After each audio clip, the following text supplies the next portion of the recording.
Um, you know, No, Matt. And you know what, Matt? I absolutely screwed up. So we've been talking this entire time, and I wasn't even live. It's great. We are officially live. It's all right, so we're Jeff. officially live Technology's now. hard. So if you want to watch the beginning of this, it was 10 minutes ago. No, but what we were saying. So guys, sorry, we were talking for a minute and a half there. For those of you who are new to the show, or just here for, second time or what have you, didn't hear our introduction because it wasn't live. We've got Matt, the mortgage guy, filling in tonight. Matt, appreciate you being here, buddy. So I started off the show like Josh, just with nicer shirts. I think that's a good intro. Well, I think that's an easy, that's a nice way to say it, but that's, we'll leave it at that. But I started the show prior to you actually coming on here saying we got a lot of news this week. And so we started yesterday or maybe even Monday hitting the highest interest rates that we've seen since I believe 2008 was the number that I read.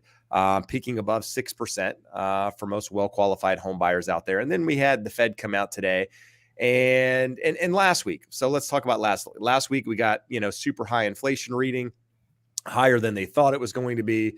And so people started thinking that maybe the Fed would actually come out and get a little bit more aggressive on the Fed funds hike, right? So they were kind of already had 50 basis points pretty much guaranteed in. And people, as of yesterday, started 100% believe that the Fed would hike it 75 basis points. I actually had some reservation whether or not they had the balls, if you will, to actually pull through and do it.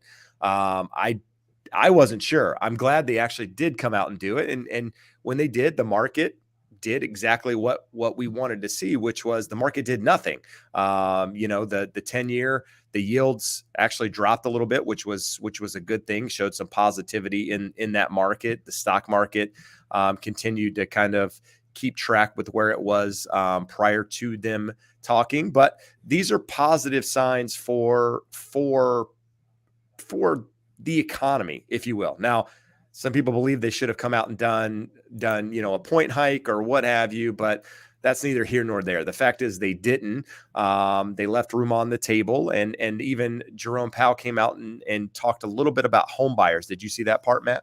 I didn't see that specific. Man, he talked for like almost an hour today. I feel like I caught 5 minutes here, 7 minutes there, 10 minutes there. I was busy playing defense. All the questions I got from 120 pre-approved buyers, but caught a little bit of it. What did he say about home buying specifically? Well, I'm going to put something up here and then we're going to look at it. So what does he say? Give me 1 second to pull this down, guys. It's in an email, so I gotta.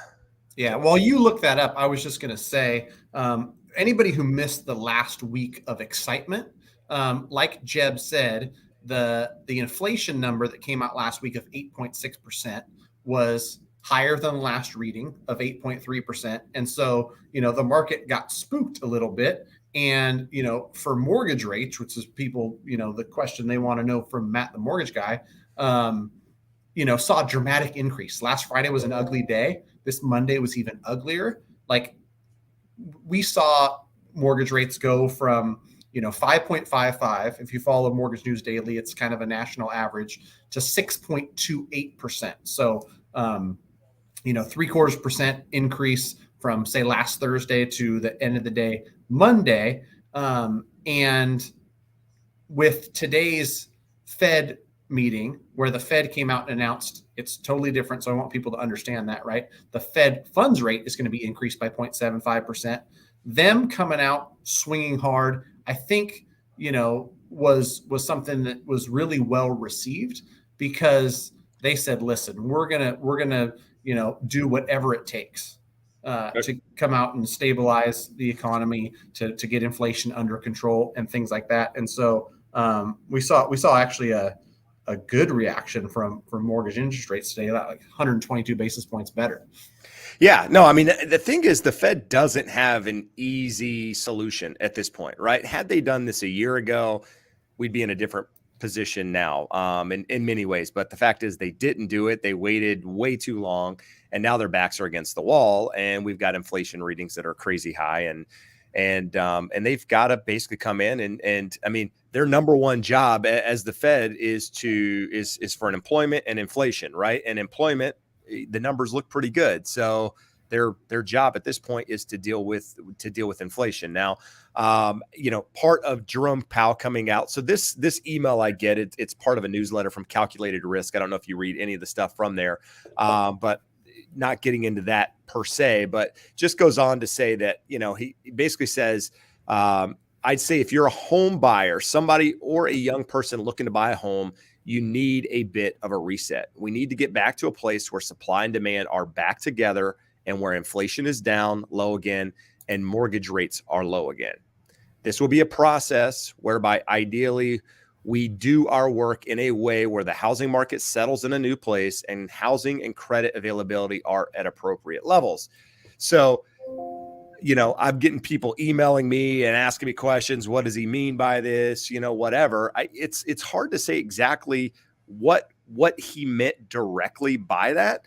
But what I can tell you is that the housing market's already starting to settle into almost a new market, if you will. This is not the market, guys, that we were in 4 months ago, 5 months ago, a year ago. It's a completely different market. And, I mentioned this in a video recently, Matt, is that people have very, very short memories. And sometimes that's a good thing. Short memories are a good thing because when something bad happens, you can move on and forget about it and like it never happened. But occasionally you need to be able to go back to those to remember what was normal. What was a normal market? What did the housing market look like prior to 2020? And even being, an agent that's been in the business a long time, you forget that, what a normal market looks like. And buyers out there, a lot of the buyers have no idea because they weren't even thinking of home buying then. And so unless you were actively involved or what have you, you don't remember that time. And so what I people now see homes sitting on the market a little bit longer. They see price adjustments happening, and all of a sudden it's the end of the world. No, it's you've got to have these things happen to get back to more normal, some, more stabilization in the market.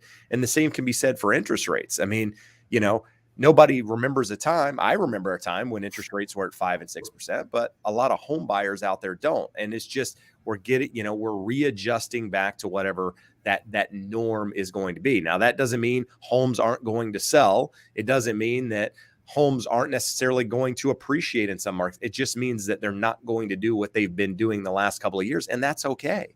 As a first-time home buyer or as a home buyer, it's okay if the market doesn't do what it's been doing. Yeah. I mean, I would say too, from a buyer's perspective, this is good news. This is what you want. You don't want to go against 15, 20 offers. For home buyers in 2020 and 2021, it wasn't fun. For real estate brokers and for mortgage brokers like myself, having 15 or 20 people make an offer over the weekend and only have 2 of them get accepted. I've got 18 disappointed clients on Monday morning, and then we're back at it again, and they're submitting offers the next weekend. And so to get in a market that's more normal, where you have a shot, you're only going up against 2 other offers. It might be on the market for 3 weeks. So you have a chance to maybe even view it right before you submit an offer. All these things are good things, good news. And something that I was talking to somebody about today that I reminded them was, as we settle into this new market, a normal market, where things flatten out, me and you could make all the guesses we want. We don't know whether we're going to see 5% year-on-year home price appreciation for 2022, 2023, if it's going to be 0, if it's going to be -5, whatever the case may be. If you buy a home and you're able to qualify and buy it at a 6.5% interest rates, if you get it for $550 and then you can refinance it into a 4.5% 12 months from now or 24 months from now, that's a win. Right. And when money was free, when it was 2.75% and everyone was bidding 50,000 above ask, 75,000 above ask, you can't go back and renegotiate that principal balance. Like that's set, right? The purchase price is set, but the mortgage is not necessarily set. You can always refinance that. So I think, the fact that we're going to go up in interest rate, but not see so much price appreciation is something that buyers should view as a good thing, right? No, Because they're not going to have to pay $100,000 more next year. They might pay a higher interest rate, but that's something that might be an opportunity for a refinance later. And so, buyers right now that are looking at it through a lens of like, oh man, I only qualify for 550. I could have qualified for 650 had rates stayed at 4.5%. Okay, well, you're just going to have to like recalibrate. Maybe some stuff that's on the market for 650 becomes 600 or exactly 25 or right. Whatever. Yeah. No, then agreed. You buy that. And so, I'm excited for buyers. And I think that, this is a welcome shift to the market. Like you said, it's a drastically different market. Those who are really paying attention, really have a finger on the pulse, can feel it happening. There's going to be some, disappointed sellers that think that they can, list at any price in any condition and have it fly off the shelf. But I for one am excited about the future of the market, especially for first-time home buyers who have really had a tough time over the last couple of years.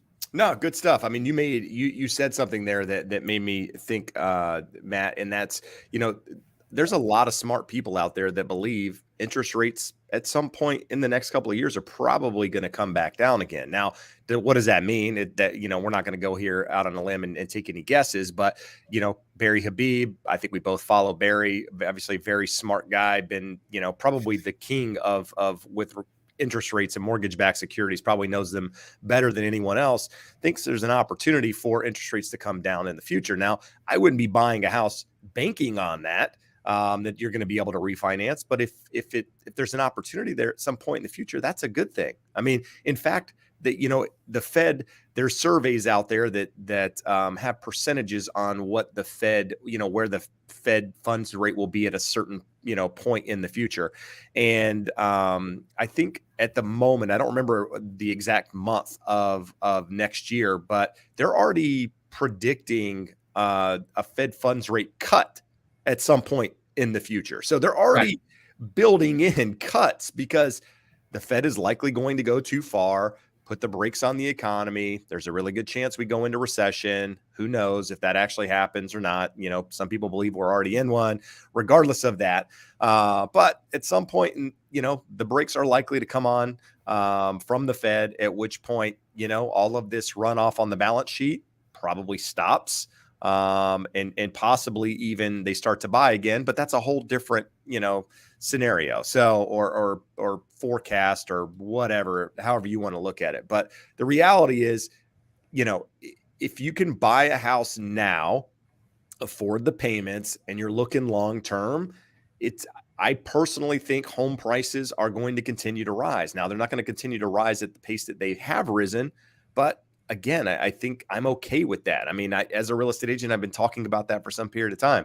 It's okay not to have the same appreciation that we have and get back to more normal times. Yeah, for sure. And to your point too, I don't know what I was listening to today, but it was along those same lines. Is like the Fed is showing us the U-turn, right? They've got something projected by the end of the year, 3.4% or somewhere in that range for the Fed funds rate, and then lower than that the end of 2023. And so, I think that they've, with this 0.75% rate hike today, shown like, hey, listen, we are going to do whatever it takes to rein in inflation, even if that means going too far.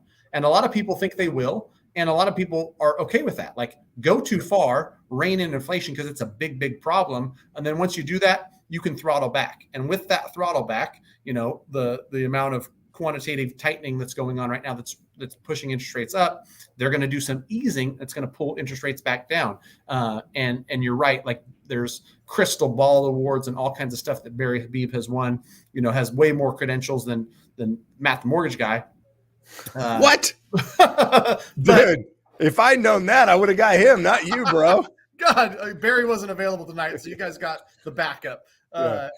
And so, yeah, it's a great point and something for people to look at. Like you said, don't bank on that. Don't bank on interest rates being lower, but we're going to qualify you just the same today. You're going to get into a 30-year fixed rate payment that you can afford. And if it does get lower in the future, it's just, it's a positive. You can lower your interest rate, but if not, you're gonna qualify for a payment you can afford. And I think that like the number one question, I saw this somewhere today on everyone's mind, is like, should I buy now? Should I wait? To your point, we're going to see like home price appreciation slow down because it has to. It can't be 20% every year. But like over time, real estate appreciates, right? So like time in the market beats timing the market. I've had so many conversations over the last week where I just remind people, like, you tell me when you're ready to buy a house. It has less to do with interest rates, with the real estate market, with all the other stuff, and more to do with the individual. Is your credit in line? Are you financially stable? Is your job secure? Are you personally ready and in a position to buy a house? That's not as much fun to talk about, Matt. That's not. I know. Imagine trying to get a bunch of clicks talking about rational stuff like that. Wow. Where are you going with this? Are you trying to lose my audience here, bro? They don't know what to do right now. The sky is falling. Everything's crashing. Oh, woo. Smash you came back to normal. You came back to normal. So no, a serious question. So each week I update you guys on what's happening here locally in my market. So Orange County, as of today, just under 3,100 active homes on the market. Started the year just under 1,000. So we're up 200% or so since the beginning of the year. Here in Huntington Beach, we sit at 204 as I came on the show. Again, we started the beginning of the year at like 60 or 70. I forget what the number was, but super, super low. Right. Inventory's up considerably. There are still houses selling, believe it or not. We're seeing more price reductions. There's a recent stat that I read that 25%. So one in four homes on the market has some sort of price reduction, price improvement, the price coming down. But I read an article, it was actually here in Orange County Register, Matt, that said that Sacramento had a 55% increase in the number of available homes for sale last month. And so to me, I read the headline and I think, okay, big deal, like 55, whatever. But what are you actually seeing in your market? Like, obviously more inventory, but things are slowing down, but are things still moving, or is it as things as are bleak moving, as the headline, if you will? Things are moving crazy fast. Still, right? And so like, me and how when you start at such a low number and you talk about, foreclosure numbers increasing, it's like, oh yeah, you got a baseline of nothing because there's moratoriums in place. The same thing's true is, when I looked at our buddy Ryan Lundquist's stats for Sacramento and saw April to May increase of 0.8 months of inventory to 1.15.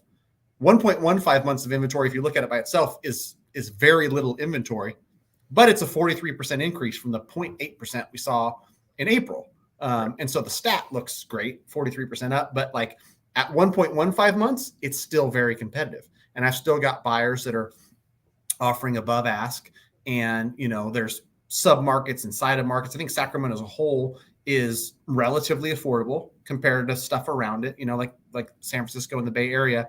And so we're not anywhere near a market where I would say, buyers have any sort of leverage because we still saw median price, average price, April to May go up.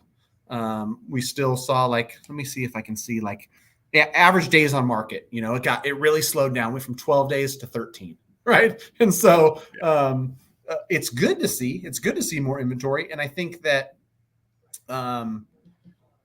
just from my perspective as somebody who's got, 100 plus pre-approved buyers and, a few dozen per week submitting offers, stuff is getting accepted at a higher rate. FHA offers actually have a chance now. And so it's a little bit easier, but it's nowhere near, a balanced market or whatnot. Sellers still have a little bit of leverage, but with the same breath as I'm saying, it's, sellers have a little bit of leverage. Be careful, sellers, because, this market is changing relatively fast.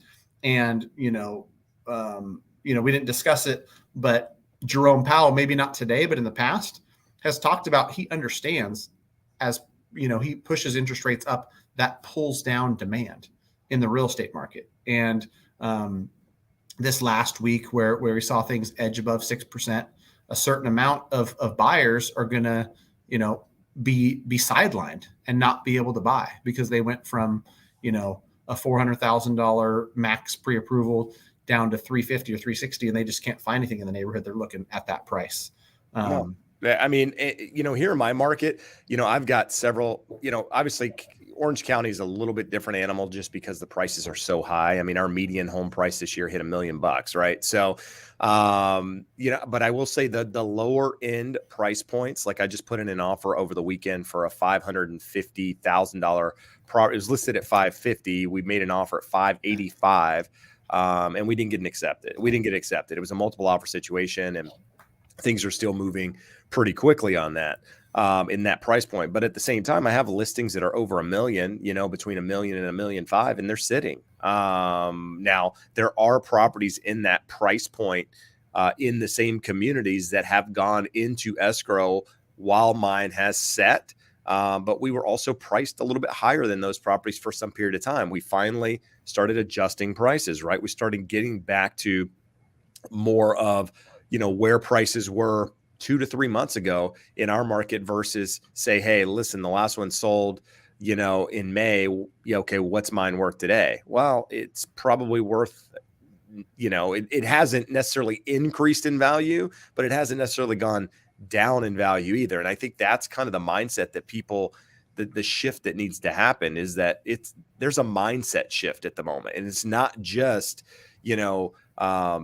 there's more property to choose from and less buyer demand. It's a mindset that, hey, listen, things aren't what they were a couple months ago. And you, as a seller, as a buyer, you just need to know going into it. I mean, in some cases, you might still have to be above the asking price, like the one I mentioned earlier. In other cases, you might be able to come in and actually offer something less than the asking price, but it's going to be a case-by-case basis. Anybody out there telling you that home prices have dropped 30% across the board is an idiot. I mean, honestly, like I see these headlines and it's like, come on, people, like nobody actually believes that, do they?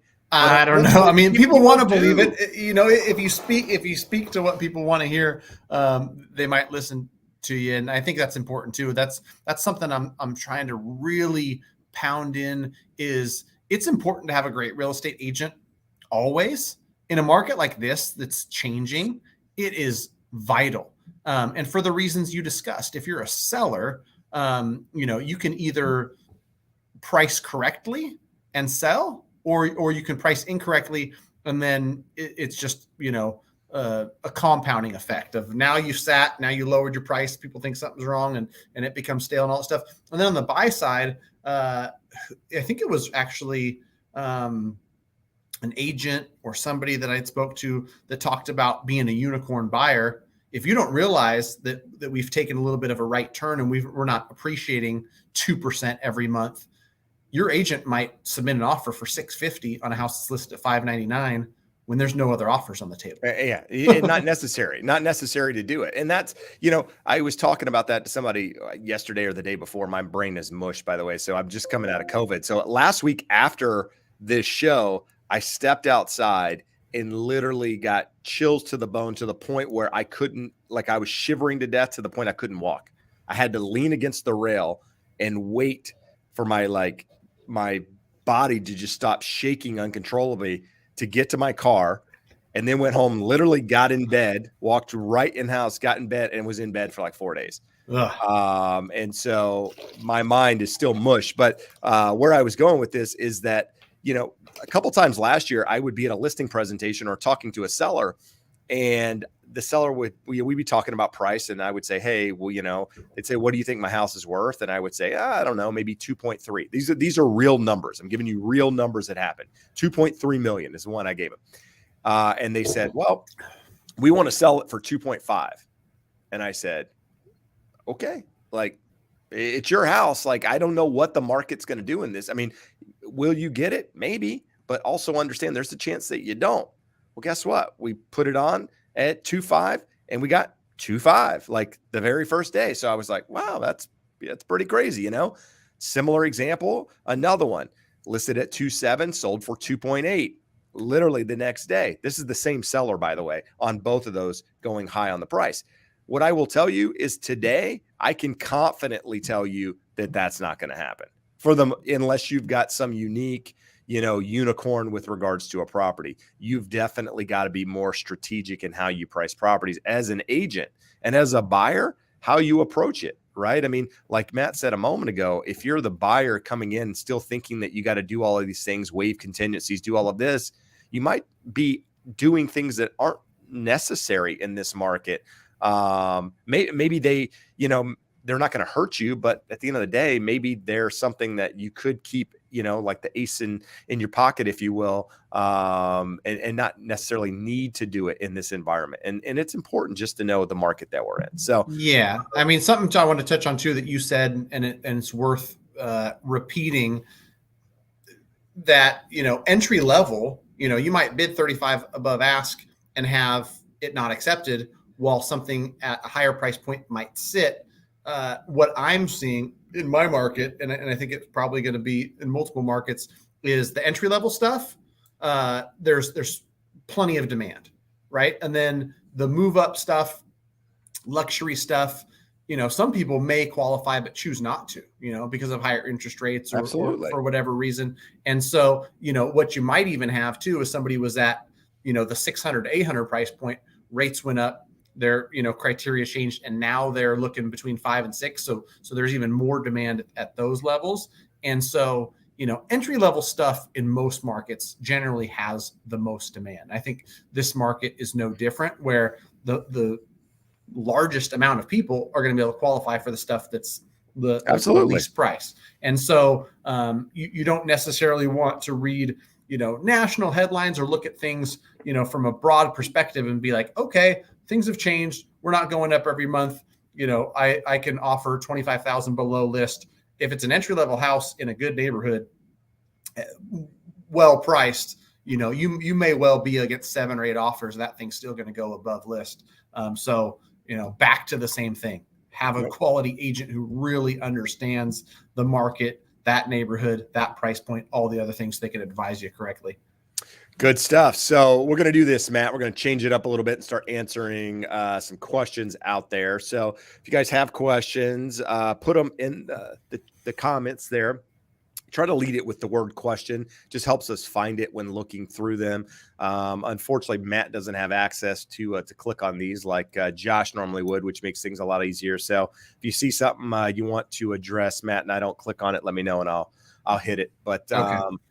Let's see. So Pedro, we're going to start with Pedro. Pedro's saying, will I see a home price drop in San Jose, California in the next couple of months? So I think the idea of price drops is not the way to think of it. I think that's a wishful way of thinking. I think you'll see more moderation in prices, more leveling off in prices, maybe a little bit of pullback in prices. Regardless, and not just San Jose, just the market in general. But San Jose is a different animal because of being on, outskirts of the Bay Area and what have you. And you can probably talk to that a little bit more, Matt, is what are you seeing up in San Jose? Still a lot of money, still a lot of tech money? A lot of money. I mean, we just offered, and you talked about not waiving all contingencies, offered this last weekend, listed at 1,295, offered 135, no appraisal, no loan, no inspection. I think it was no contingencies, like everything waived. Called the listing agent, had a great conversation with them. Great buyers, well qualified, great credit. We've done all we need to do on our side. We can close this thing quickly. I think that they ended up countering it more than the buyers wanted to pay. And so it was, a matter of like, this house probably went for 1.4 plus. And so, one, I don't necessarily, San Jose or San Francisco or Sacramento, any market you talk about, there's going to be pockets within that market, right? Like the most popular places to live, the most popular neighborhoods, schools, all that other stuff, that's going to affect demand. But, to your point about price drops too, folks have to remember that a price drop, if priced incorrectly in the first place, doesn't really mean much, right? Because something like 4 houses could sell.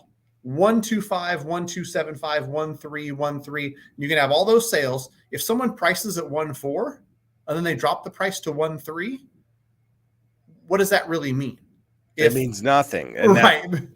It's so like that's so frustrating. I mean, because like I started asking people, you see price drops, you're seeing the market decline, send them to me. Like you have my email address, send me a property that sold for significantly undervalued. I want to see it. I'm not going to tell you it's not going to happen, but if I'm wrong, I will gladly admit that I'm wrong, and I'll put it out there for the world to see. If you can show me a property that is sold significantly below market value, do they happen? Sure. But most of them are distressed properties. We're not talking distressed properties. We're talking, just traditional sales. Somebody put their house on the market and decided just to let it go for nothing because, they were scared about the world ending. Maybe one out of, 100, somebody does that, but it's not normal. And it's not, it's not indicative of what the market's actually doing at the moment. Right. Because that's the thing too. It's like price drop, when somebody lowers their price on what they're selling it for, doesn't mean that home prices are going down. It just means that they either priced incorrectly from the start, or, they're trying to sell it quick, whatever the case may be. But yeah, that's like, people don't understand. If I've got an investment property that's worth 600, that should sell at 600, I can get with an agent and we can list it at 750. I can list it at whatever I want. And for sure you can. And when I bring that price down because it's not selling, it doesn't mean that home prices are going down. It means some dumbo priced his house too high and had an agent who, agreed to do that. And so, to your point, like to actually see, 10% home price depreciation, it would mean everything was selling here and now the new home sold here. That's not what's happening. People are still pricing it like we're going like this, not realizing like we took a right turn where things are leveling off. And I think, real estate moves slow. So it takes a while for people to even really see it and feel it. I was talking to somebody yesterday about this, who's like a data nerd. And, even in our year-over-year home price appreciation numbers, like we're going to continue to see double-digit numbers just because we're measuring it versus a year ago in 2021. Right. But we might go from month over month of 1.5%, 1.7%. That number starts decreasing. But real estate's a big ship. It doesn't turn that quick. And that's important to note. I mean, so when you're out there and you're looking, earlier you made a comment about, days on the market going from, 12 to 13 or 12 to 15 or whatever the number was. What I will say is that, in an appreciating market where things are moving quickly, the data is, the lagging data is still a good indicator as to the direction of the market, because you can kind of, say, this home sold in March, probably went into escrow in February, 30 days, and start doing some back of the napkin calculations to say, okay, market's appreciating at about 2% per year, or 2% per month, or whatever the number is. But when a market starts to slow down, it's a little bit tougher to get a grasp of what's happening. And a lot of the data, quite frankly, is old. A lot of the data in the real estate market, when you're looking at it, and that's unfortunate because, even when you've got leading indicators like pending home sales, well, pending home sales are great, but it's still a couple weeks old with regards to the data. So it's a little bit harder to get a grasp on what the market is doing. And so you just got to make sure you're paying attention to it, paying attention to what your market's doing. I mean, the thing you need to understand, and still people don't truly get it, is that inventory nationwide is still very, very low, even with the increases that we've seen. And so in order to get more balance in the market, we still need these increases in inventory. We still need buyer demand to kind of slow and do what it's been doing. But even then, there's a really good chance you're not going to see inventory correct itself for another 18 months, 2 years minimum. I mean, there's people saying, 5, 6, 7 years from now, you'll still have inventory problems. And with the slowdown in the market like this, potential recessions, home builders start putting the brakes on some of these things. I mean, I was talking to a buddy yesterday, and he's in Texas, and he's like, every single builder in the world is reaching out to me, offering me incentives to bring, my clients in to sell these new construction properties. And he's like, first off, screw you guys, because you didn't want to work with us for years. Over the last 2 years, like you couldn't be bothered working with a real estate agent. But the reality is these guys, these home builders got a lot on the line, and they're starting to panic a little bit. And so what they're going to do is when they panic, they put the brakes on. And when they put the brakes on, guess what happens? Homes don't get built. And it slows the process. And so this lack of inventory that we have, that's the problem, the big problem, it's going to continue to be a big problem for some period of time. So, I read a stat some time ago that the city of Dallas built more homes last year than the entire state of California. Wow. Yeah. Well, one city. So, I mean, that's at some point, just like the housing market's gone bananas, there's a slowdown that's going to happen, and it's, we're seeing it, right? This is the beginning of it. And it'll be interesting to see how it plays out. But I'll go out there and say, I don't think a crash is coming. I'm not a crasher. I'm bullish on housing. But I do think a slowdown is we're in it, and it's going to continue to get worse as we move through the summer. So, yeah. To your point too, like, from a simple guy's perspective, like me, supply versus demand, we're already short of supply. We know that in California. We know how hard it is to build and how expensive it is. And moving forward, even if demand shrinks, if supply is also shrinking too. Jason Walter, I was live with him yesterday or the day before, and I was super surprised. He had some stats on permits and starts. And, you talk about leading indicators about what's coming in the future. The number, it was really surprising, Jeb. I don't know if you've seen this number as well, but those numbers were both down month on month. But what numbers were up humongous was multifamily permits and starts, like up like 40 some odd percent. And so, builders are starting to say, we don't know what's going to happen with demand on the single family side. So we might throttle back on how much of this stuff we're building, not knowing what's going to happen demand 12, 24 months out, or however long it takes them to build. But people are always going to have a need for housing. So let's build some multifamily stuff. Well, a lot of people don't understand with new construction is that, these properties aren't built, on permits being pulled. These are just permits being pulled. They're not houses that are actually completed. They're not even started yet.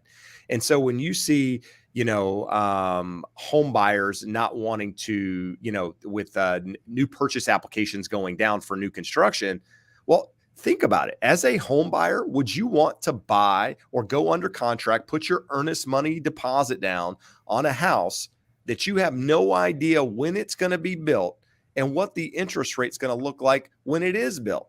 No, you wouldn't want to do that in this market, especially with all the volatility. Now, over the last couple of years, people were willing to do that sort of thing because interest rates were kind of in a downward trend for some period of time. And housing, there was none, right? So now there's a little bit more inventory, and buyers are going, no chance I want to put my money on the line with this contract. And they're, supply chain issues. They're telling me it's going to be 9 months, a year, when it's probably going to be, 18 months for that property to be completed. Yeah, that's the reason applications are going down on new construction. Nobody wants to deal with that sort of thing. So, yeah, no, I mean, there's a lot that goes into it. And again, I'll say it like I do every time. It's the headlines, man. And I'm guilty. I'm guilty of using a headline to get people to click on videos, on articles or whatever, but we try to address it in the video. Whereas a lot of this other stuff is just feeding the beast with doom and gloom. So yeah. Anyway, we got a couple. Let's get back here. So we've got. We don't really have a lot of questions at the moment, but let's see. So Gerald says, as a first-time home buyer trying to use my VA, I'm in a really, really bad place to get my first home built, waiting for DR Horton to finish so I can do the underwriting. Kind of goes back to what we just said. I need advice. Should I wait? So this is difficult, Gerald, because as a VA buyer, or as a buyer in general, if you're under contract on new construction, I don't know what your out is, on existing construction, buying existing homes, if as long as you have contingencies in place, you can typically back out of that contract and have no repercussions, especially here in the state of California. Whereas, new construction, they use their own contracts. They're typically unilateral contracts, so they benefit the builder themselves. And so sometimes when you're backing out of these contracts, the buyer or the builder can say, we're keeping your deposit. So I don't know if that's the case with the contract that you're in, but it's something that you should read into your contract and find out what your options are. But other than that, you don't really have any options. You're at the mercy of the builder at this point. I mean, you can try to go to the builder and try to get some incentives, try to see if there's anything they'll do to work with you, especially if they have more inventory. If they have a lot of available inventory and it looks like it's not selling, maybe you have a little bit more leverage. But if you're the only available property in there, they're probably just going to tell you to pound sand. So any advice on that one, Matt? Anything one stat I want to throw out, because I saw this one recently that I really liked, especially if you're a VA buyer, VA or FHA, government type loan. 73% of people who buy new construction actually use an outside lender. And I was surprised at that number because I know how hard they try to keep all that stuff in-house. Yes, they push you to their in-house lender, and the fact that 73% of people use outside lenders is a surprise because of how hard they steer, but it's proof that people can get a better deal on the outside. I've seen some weird things with builders. I've had them, charge a borrower for a lock up front. And, to your point, where they have non-refundable deposits, they're charging you they're like making the buyer pay up front to lock a rate. Whereas you can use, a broker like Josh and lock that VA rate for 90 days or 120 days and use an outside lender. You're going to get a better deal 90% of the time anyhow. So yeah, I think I just would back up what you say, where, I would look at the contract, see what you may or may not be losing, because I think it's fairly common, non-refundable deposit on those new builds where you put that initial deposit down, it's pretty much gone. But best of luck to you. The good news is that the VA loan's a great loan, and rates are still great on VA loans. So you're going to get into some awesome financing, whether you buy that new build or buy a resale home. Yeah. And that's the thing is, also, I mean, if you haven't done so already, talk to a broker. If you do end up staying in the deal and you're working with the builder's lender, get another quote from a Matt, from a Josh, and just have the numbers run just to make sure you're getting the best decision, because the builder's lender, they come off as very aggressive in what they offer and the incentives that they give you and what have you. But understand it's a ploy to keep control of the file. They want control of that. And in my experience, they're usually not the most aggressive. So just, do your homework. But it sounds like you're already in the process. So let's see here. Rihanna Keeves says, is it wrong for me to drink a beer while watching y'all after work, even though I bought a home already? Absolutely not. That's the way it should be done. Everybody that buys a home should be drinking beer right now, watching us, and probably making fun of the fact that we're still here doing this. Cheersing to your great interest rate. Cheersing to the, you got in while you did. You guys should play like a drinking game where if we say like a certain word, you guys take a drink, and we could make this really fun, guys. Yeah, I mean, I love it when I've got some buyers that I'm sure you experience the same thing. It's leading up to the home purchase, every single week, asking questions, staying in contact, and all that. We miss you when you go away, so stick around. They're good information, and knowing about the real estate market and stuff that never gets old. You don't want to stop doing that just because you've already bought a house, because you might be buying another one in 2 to 3 years. You might be buying an investment property, so stay in tune. And if you can't join every week because it's not a high priority once you've already bought, then just commit to tuning in once a month. There you go. I like it. So Renee says, do you anticipate a bigger pullback decline in the luxury 1 million plus here in Coachella Valley compared to more affordable homes. So I don't know what you're comparing to more affordable homes. I guess under $1 million or whatever the lower price point is. The thing about Coachella Valley is that it has turned into a big Airbnb market because of how much money people will pay to stay out there for all the concerts and everything else that goes on.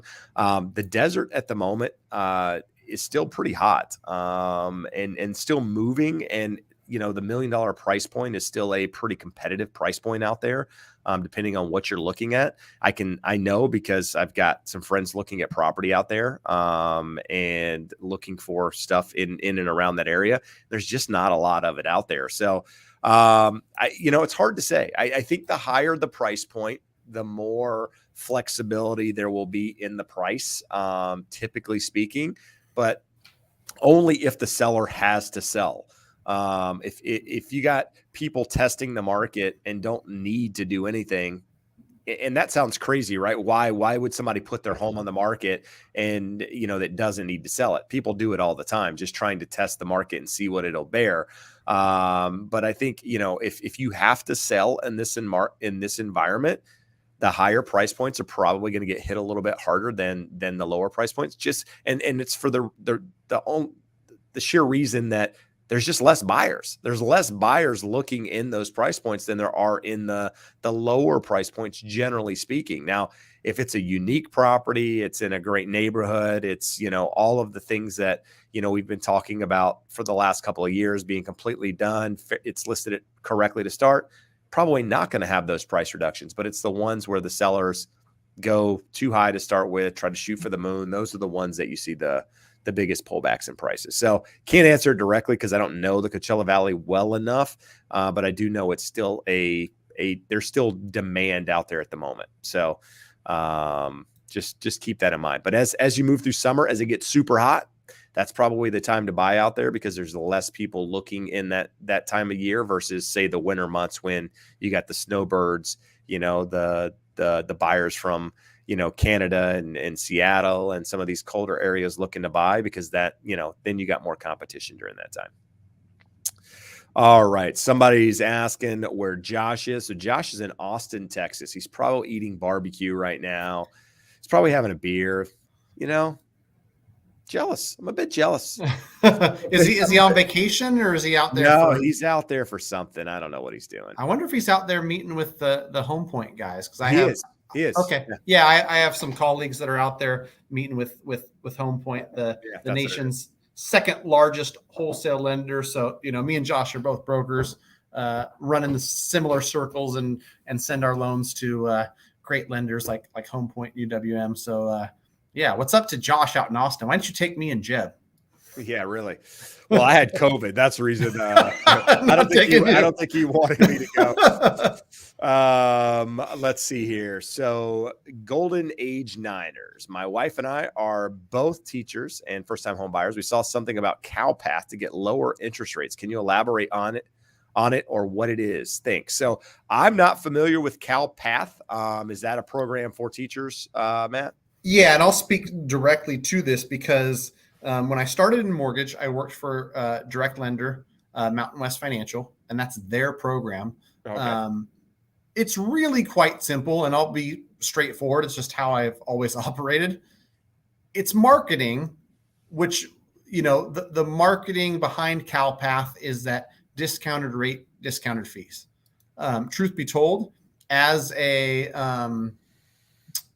mortgage broker, I've got more discounted rate and more discounted fees than most any retail lender as it is. Right. And so, my best advice to you as a teacher, as a first-time home buyer, there are programs out there, 3% down for a first-time home buyer, depending on, your total income, where that lands with the area median income. You might have access to stuff, but really, you just want to get into the best loan for your specific scenario based on credit score, down payment, and all that. Talk to a lender you like and trust. A broker like Josh or myself is going to be able to look at dozens of lenders and say, based on your guys' scenario, here's the best program for you. Maybe show you a couple different programs side by side, but anybody who's really looking for, some magic program where you can put 1% down and get a 3% interest rate, it just doesn't really exist, to be completely honest. Even the stuff that's backed by your state, Cal HFA has some down payment assistance programs. You got to qualify. There's income restrictions. A lot of the stuff has to be paid back. There's extra charges involved in that stuff. So just get with a mortgage broker who you trust to guide you and educate you and really show you what's the best for you long term. I'm not going to necessarily bash down payment assistance, but it comes with a catch, right? There's not really any free lunch. The last free lunch was a couple administrations ago when there was an $8,000 true grant, true giveaway to help us rebound from that last crash. No, good stuff. Yeah. I mean, a lot of these first time home buyers, I don't know, Calpath, was it like some sort of silent down payment or no? It wasn't really any of that at all. It was just, in California, we got 270,000 state workers.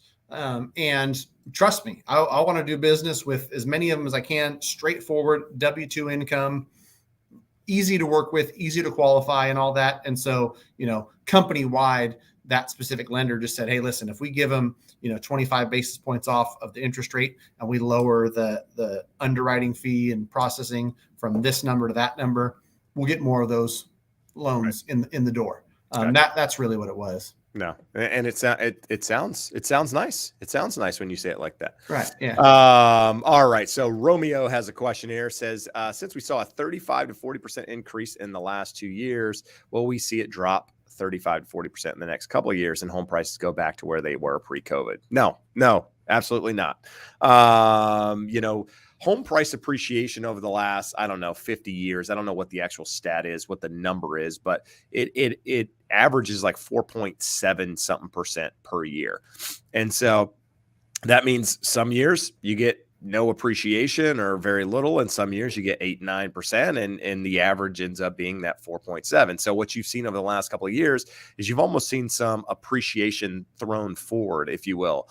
So you've got that 35% or so in appreciation.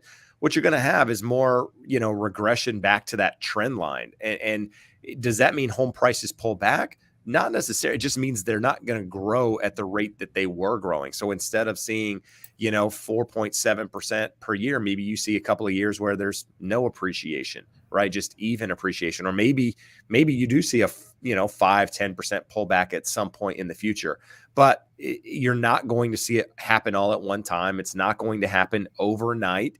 And by the time it happens, when it does, if you haven't bought, you're going to miss the opportunity, just like a lot of people have over the last, if you go back from 2012 to now, if you will, I can't tell you how many times during that period of time I had clients either sell their property with the idea that home prices had gone up too much and that they were going to sit and wait for them to pull back and miss that opportunity, and or they sat on the sidelines and didn't buy because home prices were going to pull back, and just, again, home prices continued to they're still trying to play catch up with regards to those prices. So I don't think that's the right way to buy real estate. I think too many people at the moment, Matt, are too focused on what their property is going to be worth tomorrow. It drives me nuts. I mean, we're in a society now that is too worried about the value of things around them. What Bitcoin's worth today, and what's my stock portfolio worth today, what's my 401k today. If you're 80 years old, okay, I get it. Right, you got a little bit more riding on it. But if you're 30, 40 years old, who cares? If you're buying for the right reasons, not stretching yourself. I'm not a big Dave Ramsey fan at all. I think he's a bit crazy, to put it lightly, with regards to some of the things he said. But the video that he put out within the last couple of days is probably the best thing I've ever seen him do. And it's, I could probably find it and play it here on the screen, which I may do in a minute, but he basically just uses data to say, hey, listen, home prices are going to continue to go up. If you are a home buyer sitting on the sidelines waiting for them to come down, you are going to basically, you're going to be upset because it's going to continue to appreciate. So I'll see if I can find that video. I don't even know if I can play it on here, but we'll see if we can. Yeah, if you try to find that, I'll speak to this too, because I think this is a really popular thing. And like, to the point we made earlier, where if it's something people want to hear, people are going to say it because they understand people are going to click on it and it's going to drive traffic. I've heard this in many places. We're going to go back to pre-pandemic levels. I don't know if you've been in Subway recently, but there's no more $5 footlongs. They're freaking $10.49, right? And so like to say like, are we going to go back to pre-pandemic levels where I can get a $5 footlong and a gallon of gas for $1.49? I wouldn't hold my breath. Real estate should be looked through the lens as a long-term investment. If you're investing in the stock market, you shouldn't watch the stock price every single day. And like you said, Jeb, people have unfortunately over the last couple of years been getting, my home bot reports, Josh's home bot reports, where they get to see $10, $15, $20,000 appreciation every single month. And I get how it can be intoxicating, but it's not, the norm.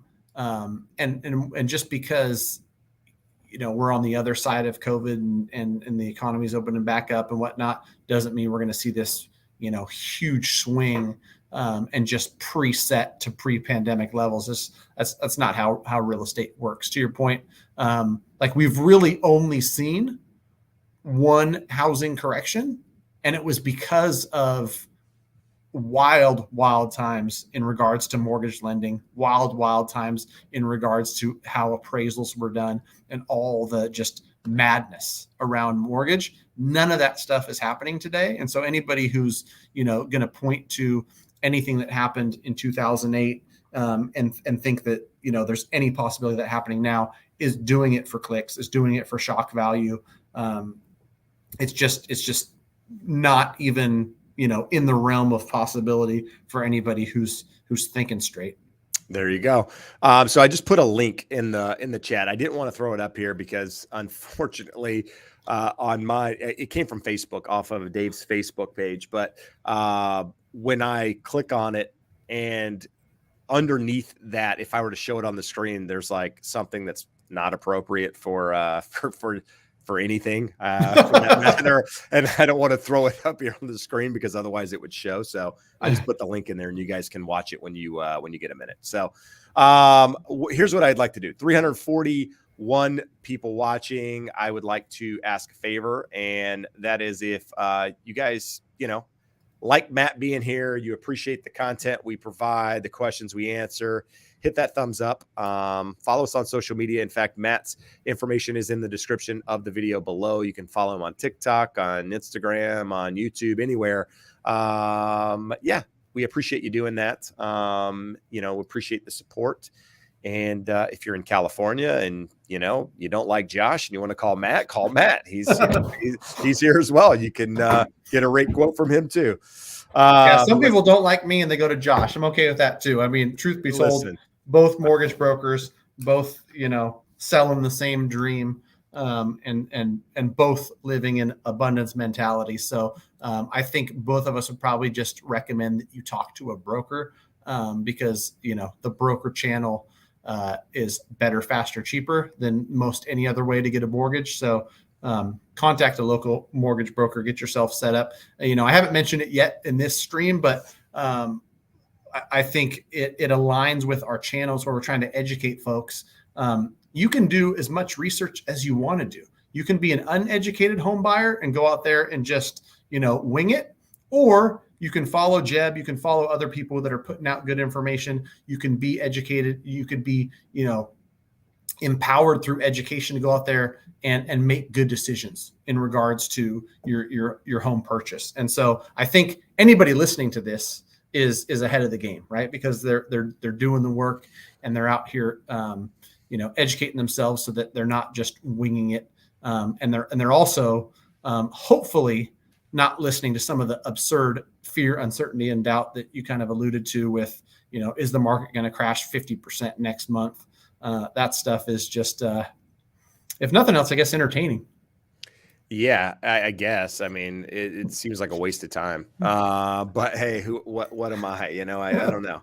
I just find, people don't. I'm not really a big YouTube watcher. And it seems crazy because I'm on YouTube, right? But I choose to read. And occasionally I'll watch YouTube videos. But like all the craziness that people talk about with regards to the doom and gloom and the turmoil, and I don't watch it, so it doesn't affect me whatsoever. But I do know there's often people in here commenting saying, hey, listen, I didn't buy a house for a year because I was watching this idiot and, basically missed out on an opportunity to get into the market a year and a half ago or whatever. That frustrates me because it's like, if not using the channel for good and whatever, like the channel here, my channel was created for education. Now it's morphed into a little bit more than that just because you guys have allowed me to do it, but it's always been about educating the consumer, the buyer, the seller, and even sometimes the real estate agent. I mean, I know a lot of real estate agents watch my channel as well. So, again, just trying to provide you with good info. And again, I don't know if you know this, Matt, but every Friday we take this Wednesday Night Live and actually throw it on the podcast. So if you're not familiar with the podcast, The Educated Home Buyer, you can go find it out there on any platform. And this will be out there. It'll be a 2-hour live where you can go listen to it. So, it's kind of a deep dive into all of this. You can, again, what I tell everybody is you throw it on like 2-speed and be done with this in an hour, man. It's makes it really easy. So I know we're pushing an hour here, Matt. I don't know what your schedule is, buddy. So if you need to run, you tell me. I can go all day. I'll probably. Guy says he can go all day. Listen, your wife is one lucky woman. She'll be texting me in 15 minutes. Get your ass home.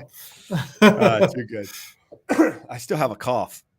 Yeah, I know a lot of folks who, after COVID's done. I actually had my son's friend in the office today. They came by after school. They can just come hang out here. I've got a couch and I've got a TV, and it's cool for teenagers. Still dealing with the cough. That thing might linger, but it looks like you're 90%. You're back. No, I mean, I feel pretty good. I have no taste. So I went from everything being super salty, which was the craziest thing. So I could eat anything and it would be salty as hell. Like it was just like somebody dumped salt all over it. And now I have no taste at all. So now I guess I could eat anything or not eat anything. And it's like, so I'm like telling my wife, like, give me the healthiest thing that we can. Right. Like, yeah. Because I can't taste it. Yeah. Just give me the best cooking. No. Let's talk here. So let's go. Going to go through some questions. Here's one from YouTube user. If you offer over ask and appraisal comes back lower, are sellers more likely to budge? Appraisal contingency not waived. I would say case by case basis. It depends on where the seller is in the process. I always go back and let me be clear. I haven't had an appraisal come in short in a long time.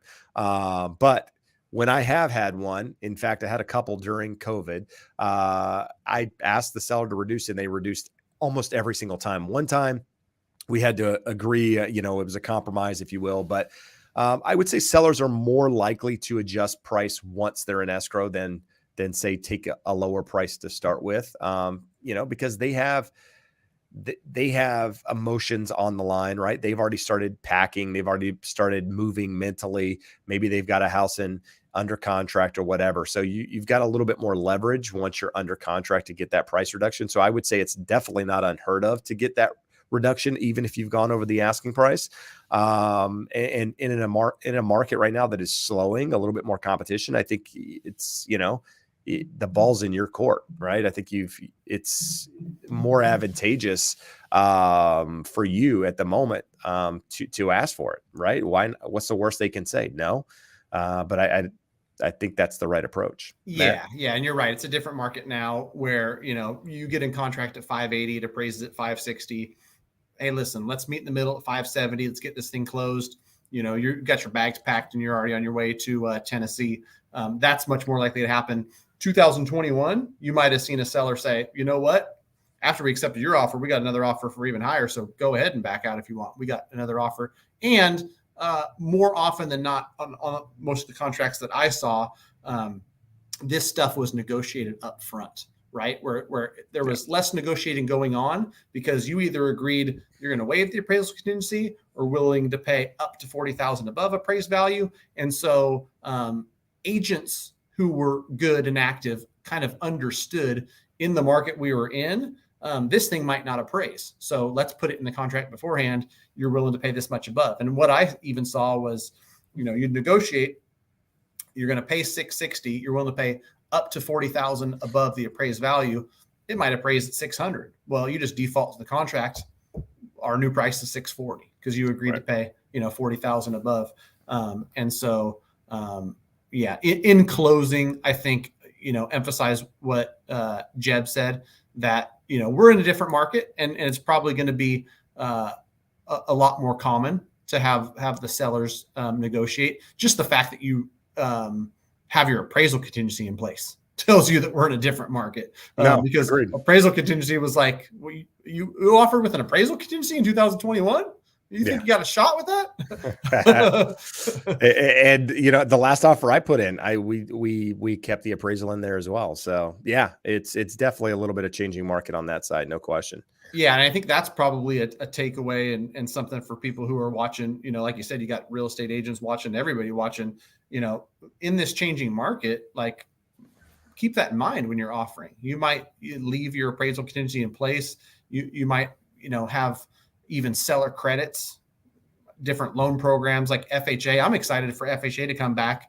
For a lot of buyers, especially first-time buyers, FHA is a great program. More flexible debt to income ratio. On how the rate sheet is structured, you can get some credit so people can bring less to the closing table with getting lender credits and stuff. And so a lot of good news for buyers that this market is slowly turning.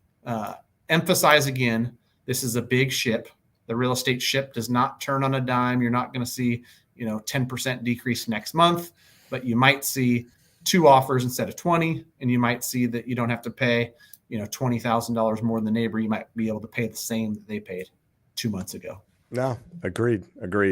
Let's see here. We got a couple cool. Well, Michael, when, how can a first-time home buyer do seller financing, or is that for investment properties only? So, seller financing would come from the seller as some form of down payment and or financing. So, it's each case is a little bit different. Each scenario is set up a little bit different. You've got to find a seller that'd be willing to work with you. But typically that seller's going to have to, they're going to have to own the property free and clear in order to be able to provide any assistance on that property, with regards to seller financing and what have you. But, I would tell you, probably going to be tougher than you think to find somebody that's willing to do seller financing, especially in a market like now. If you get into a market where it's more of a buyer's market, things are moving very, very slow, homes aren't selling at all, that's when you can get people to do seller financing like that. In this environment, it's few and far between. Agreed. Yeah, it makes for great content for selling courses and talking about creative financing and whatnot. But your average Joe out there looking for seller financing, it's going to be hard, because it takes a special circumstance and a very specific seller who's able to even offer that. It happens. It's just not that common, not that easy to find. Agreed. Yeah. Agreed. Yeah. And a lot of those home flipper courses and like all this crap out there, it's like, buy a house with the seller finance. No. Again, no money down, use other people's money. You do seller financing. I'm giving you credit for $10,000. You get a free boat in the deal. So a boat. That sounds nice. I don't know. I mean, whatever crazy stuff people are talking about out there. Let's see here. David says, can you talk about how to balance making sure you're not stretching yourself, but jumping into the market and not being swamped by the insane mortgage prices here in SoCal? Difficult one, man. There's no right answer here. Because each person approaches it a little bit differently. But what I would say is start with the budget in mind first, right? I mean, what is your expendable income? What are you able to spend on a mortgage, monthly and be comfortable? We're moving into a recessionary environment, in my opinion. And with that, at the moment, people feel, pretty good about the cash that they have coming out of COVID. And there was a lot of money gifted, free money and just different things, giving people kind of almost an extra jolt, if you will, of, of income. And so I think as people wear through some of that extra money that they have because of inflation, because of higher gas prices, higher food costs, and it's going to happen. It might not be immediately, but a couple months from now, I think you probably, you get more of a slowdown out there in the economy. And I think if you're buying now, you've got to be thinking like that already. In your budget, you've got to be thinking that things are going to slow down in the future. So whatever your budget is today, maybe it's actually a little bit less than that budget with the idea that things might slow down more. Maybe it doesn't, but it's better to be prepared than not. And then once you have the budget, it's a matter of, what can you buy on that budget and can you find something you like? And not, I come across buyers often that feel like they just have to buy something. And I still believe that's the wrong approach. Even if home prices continue to appreciate, I feel like it's the wrong approach because you're not buying for the right reasons. So you just got to make sure you're buying for the right reasons and be within your budget. But I think budgets are going to get tighter moving through the end of the year. So if you are stretching your budget at all, just be careful. Yeah, I mean, I think we talked about it earlier. So if David wasn't on earlier, what I stressed was like, it's when you're ready. It's not when the market's ready, when the rates are ready, when any of that stuff's ready. Like, when you're in a stable position with your job, with your finances, with your credit, with all of that, to where you say, you know what, $3,600 a month, fixed rate mortgage. I know that this is something that I can do. Because truth be told, the alternative is you go rent someplace, and if 35 or 3,600 fits in your budget, rent might increase over the next 5 to 10 years. And so, there's a little bit more stability in a mortgage in that way.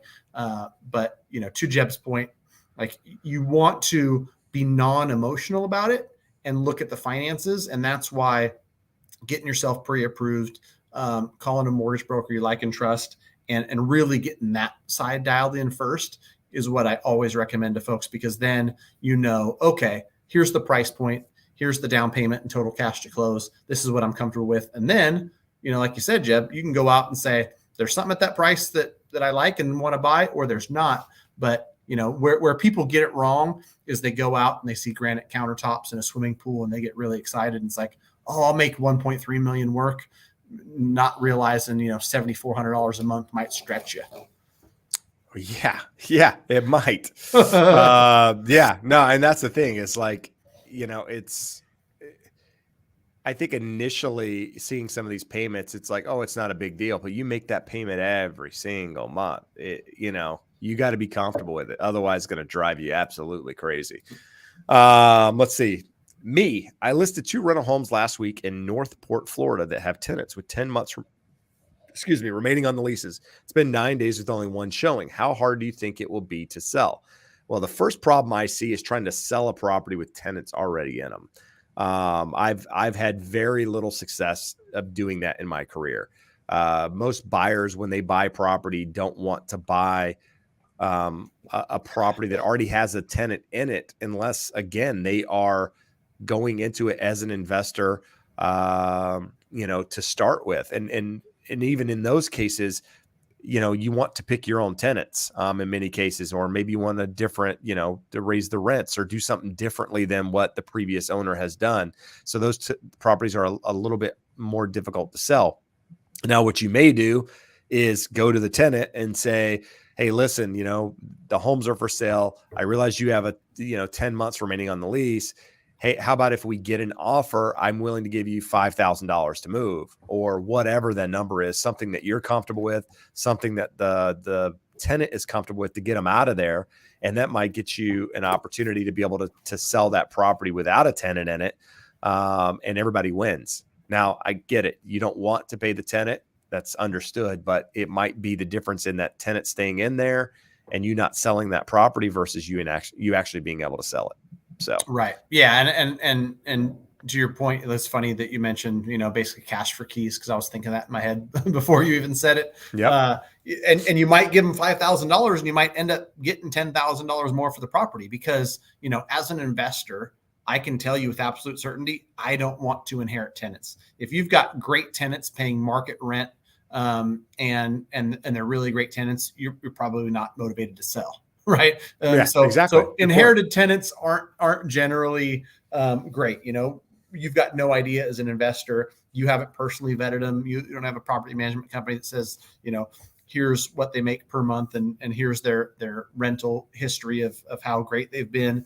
And so, yeah, it's gonna hamper how fast you can sell it and how much you can sell it for. So you might have to look at some of those options. And I think that, even before it's, hey, if we get an offer, I'll give you this much to be out within 30 days.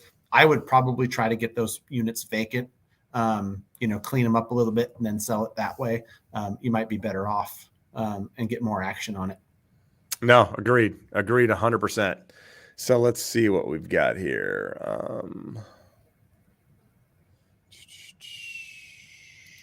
Max has a question also about appraisal. Says, are the appraisals based on the comps? We are bidding on a condo in Ontario and they are asking the same price for a more updated property that was sold a couple of months ago. Are the appraisals based on comps? We are bidding on a condo in Ontario. Yeah. So yeah. Now, well, appraisals are based on comps, yes. But the listing that you're bidding on, the property that you're bidding on, not necessarily based on, they can price it at whatever price they want to. Whether the property that sold a couple of months ago was nicer or not nicer, they can price it at that price, higher, what have you.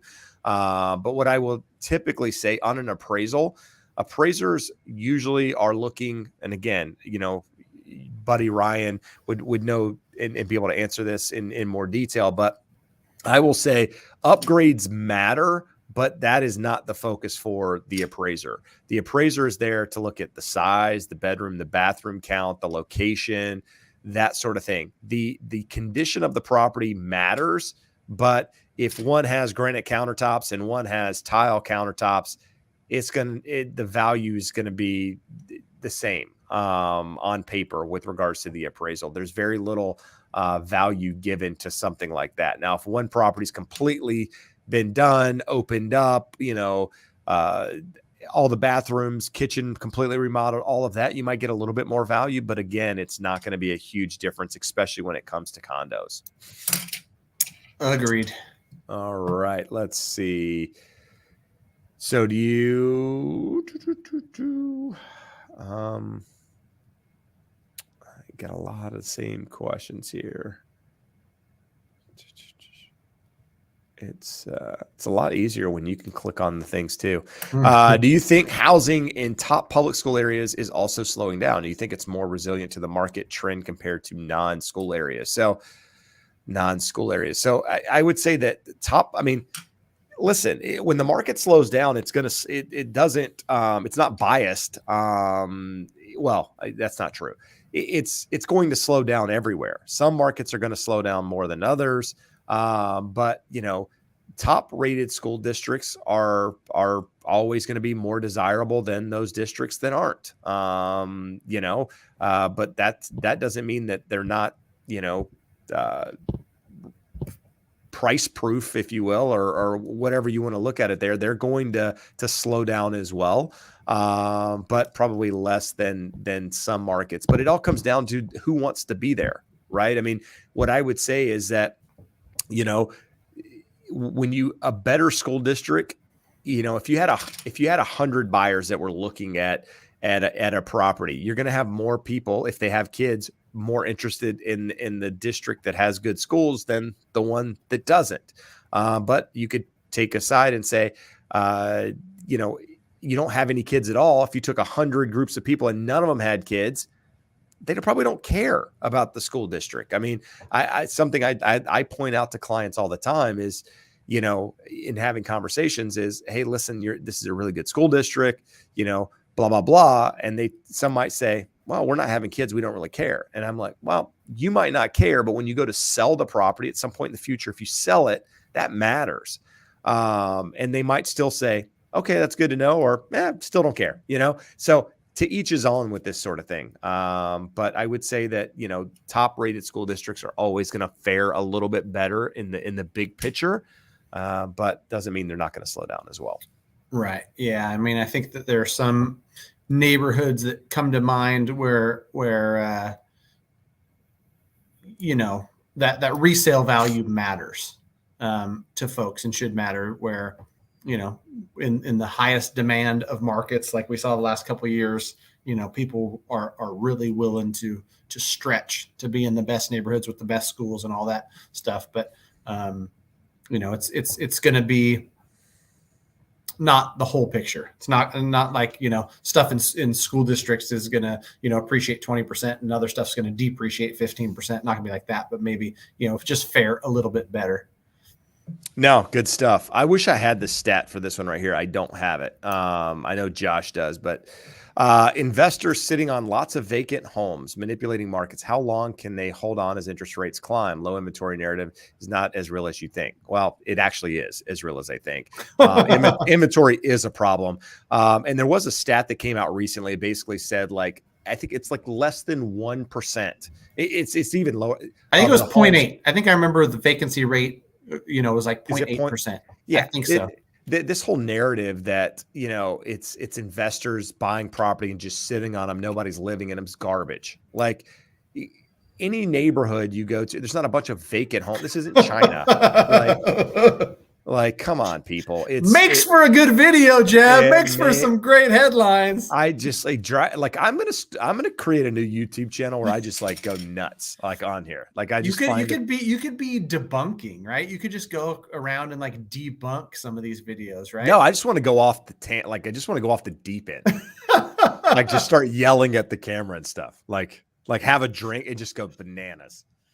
Like, watch a video and just go absolutely out of control. I'll tune in. I don't know. I think there could be a market for it. I mean, you know what you should do is, like, one day a week, it could be like Jeb's rants, you know, and then people just know, like, Jeb's Sunday videos are his rants. And like, you just sit out in the California sun, just drink all day. And then after, like, when you're really just peaking, then you just press just play, record, and YouTube shortly after bans my channel. So yeah, Jeb's Sunday rants. You're going to get a lot of comments and be like, hey, that idea you talked about with Matt about Jeb's rants, like, we want to see that.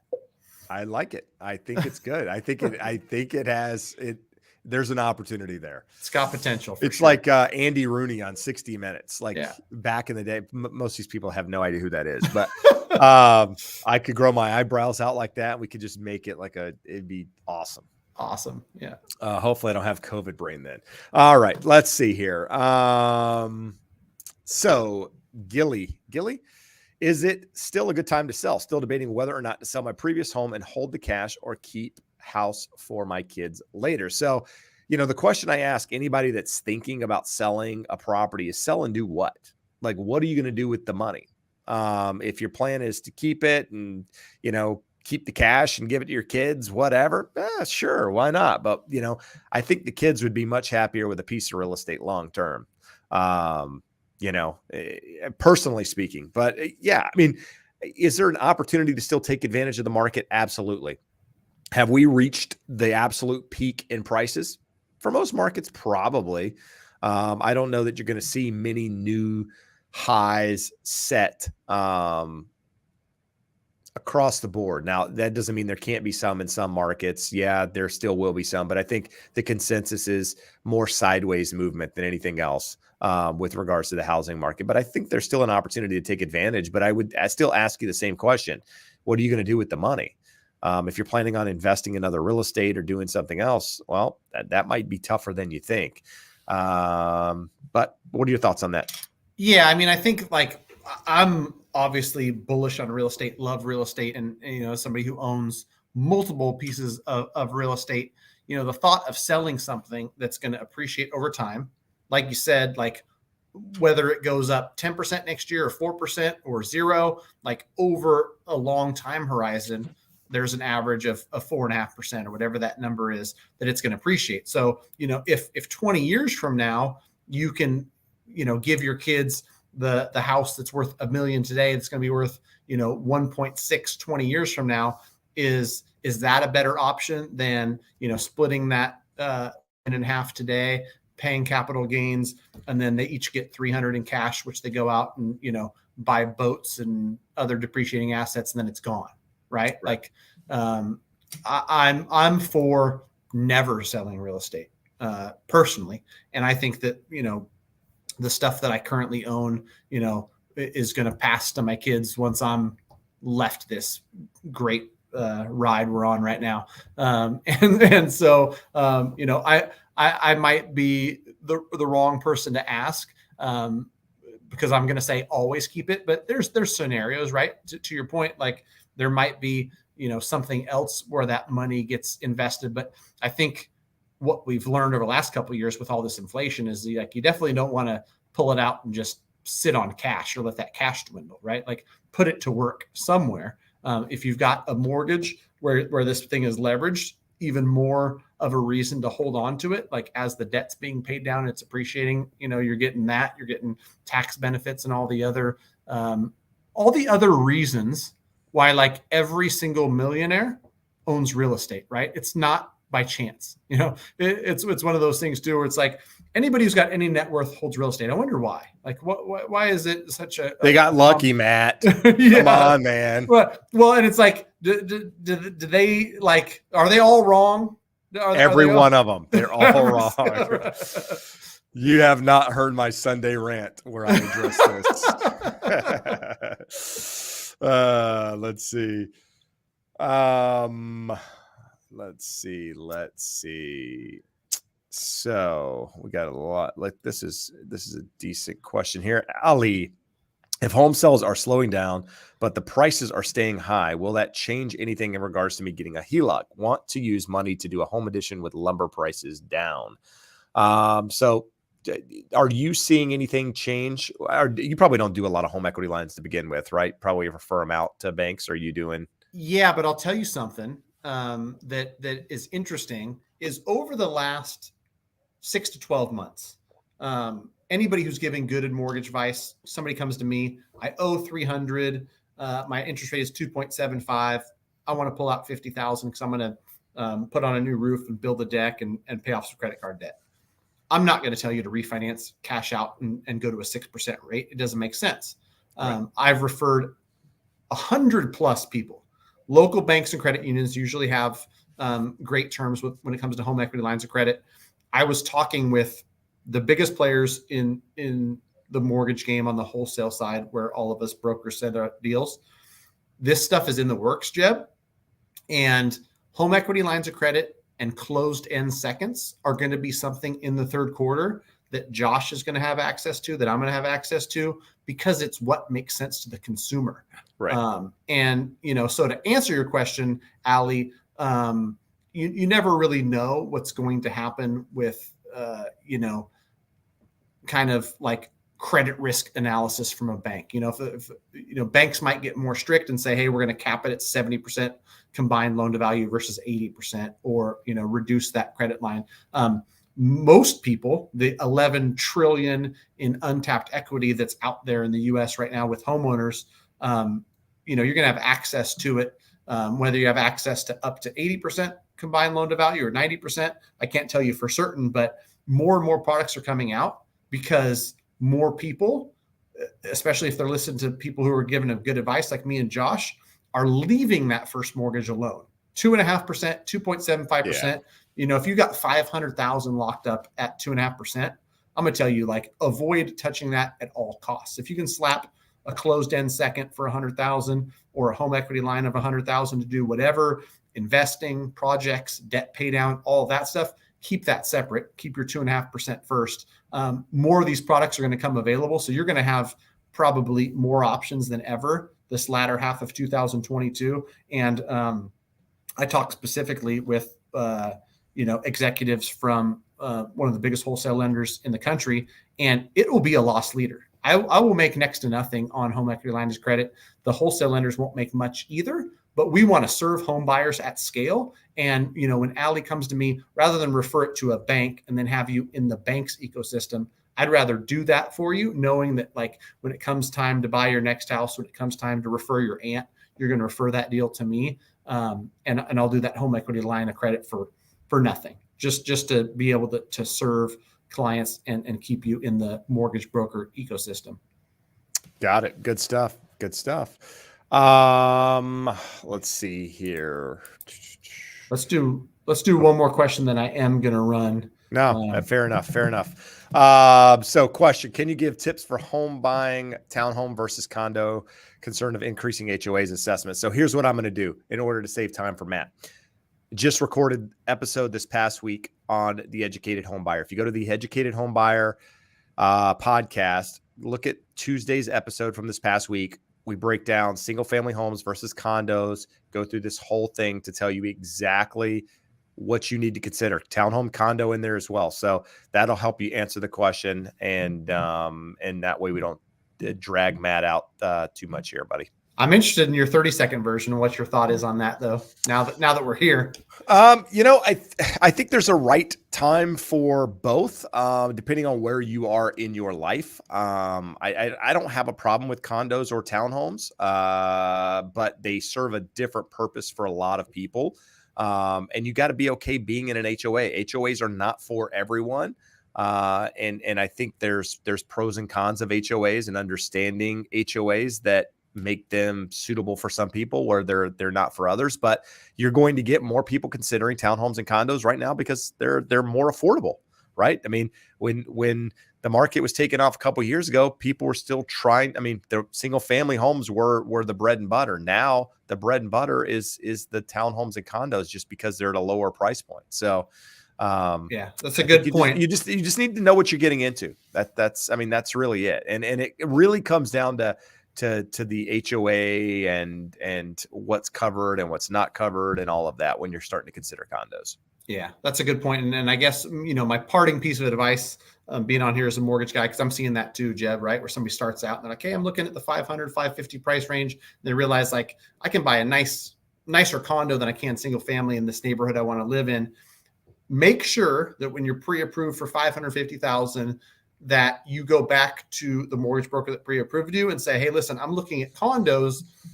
Is this pre-approval valid for condos at this price point? Because pre-approvals are based on debt to income ratio. When you throw in a $360 HOA, it's going to throw that off. We're going to be able to tell you, okay, $350 HOA, you're probably going to be approved to up to about 510.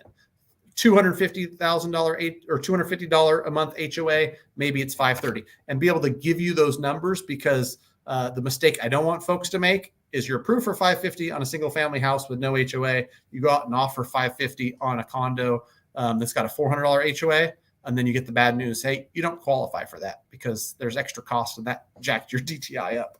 And in that podcast, I talk about looking at the minutes on in the HOA documents to look for, potential increases in HOA. Like there's a lot that you need to do when you're considering condos.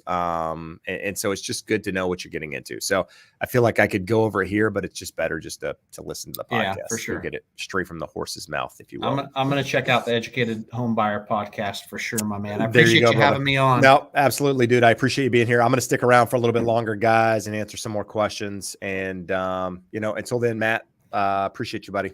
Thanks, Matt, man. the mortgage guy on YouTube. Go like, comment, subscribe, do all those things, folks.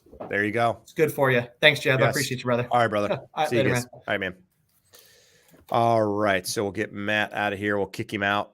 All right, guys. So let's see. We'll try to answer some questions now that there's not a lot of talking back and forth.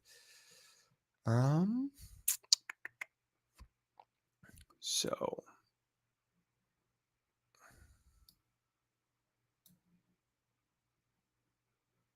I'm sorry, guys. I'm just looking for some good questions here. Michelle says, we listed our home in the Inland Empire. Do you think this area has significantly cooled down in comparison to LA area? It seems there's much more inventory here and less buyers. So we've talked about it before on here, areas that are, like the Inland Empire, if you will, areas that are further from the coast are going to be the first, they're going to be the last areas to heat up and the first markets to cool down. And I'm not going to say they're less desirable, but if people have the option of living near the beach or living in Inland Empire, they're probably going to choose near the beach first. So yeah, the Inland Empire is probably slowing a little bit. Affordability is taking hold. We're seeing the slowdown here in Orange County and LA County.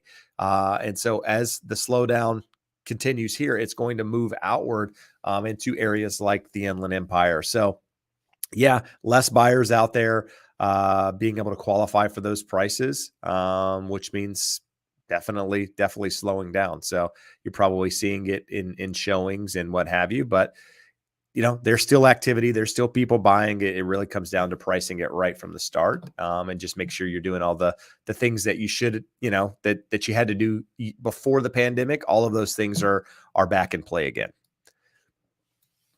All right. Tiffany says, can you combine mortgages and have one mortgage for two houses? No, not typically speaking, not with traditional financing. No, you're going to have two houses, two mortgages. They're each associated with a property.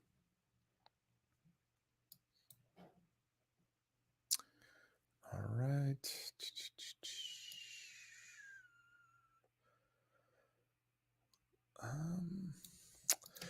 Shah says, what are my thoughts on buying a first home right now in San Diego? So it would be no different. I mean, it doesn't matter San Diego or anywhere else for that matter. I think, it comes down to right time in your life. Is it the right time for you for whatever reason? Maybe you're just getting married. Maybe you're having kids, whatever. Maybe you're moving out from family, just graduated and just looking for a place of your own.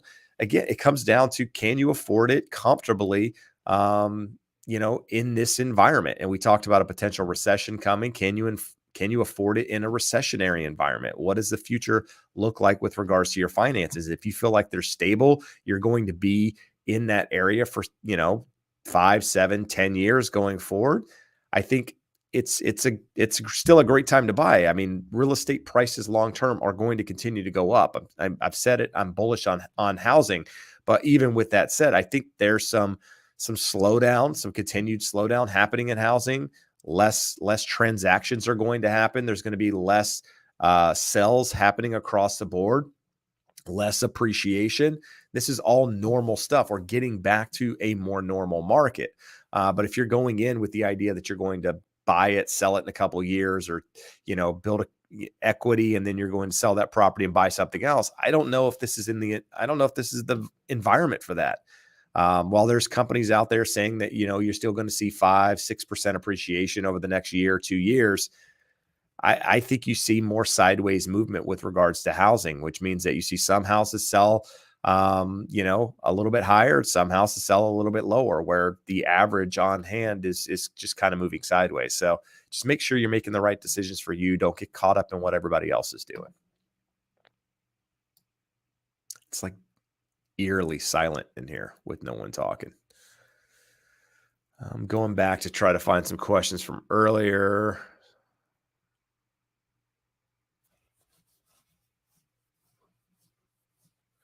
The mortgage chick says, talk about how to back out a pre-construction contract without forfeiting the deposit.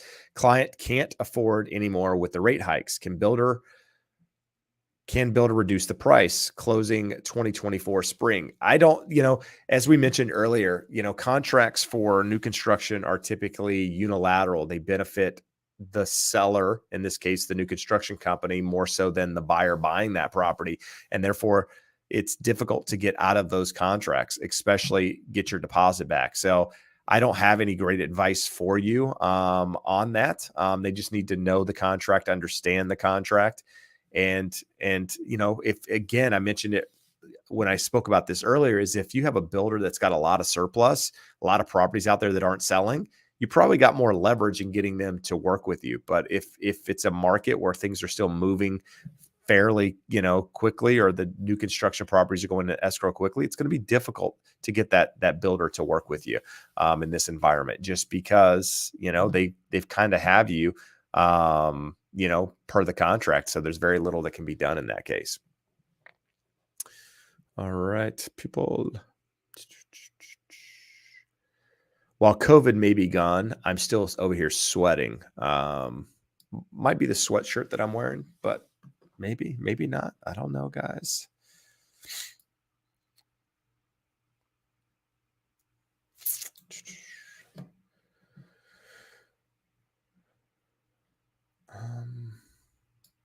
I'm just looking for some questions. Please bear with me here, guys.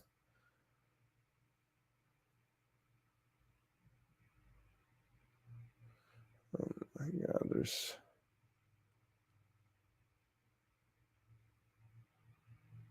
All right.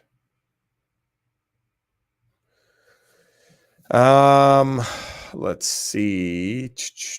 I'm COVID brain. I'm like staring at questions and I can't read them.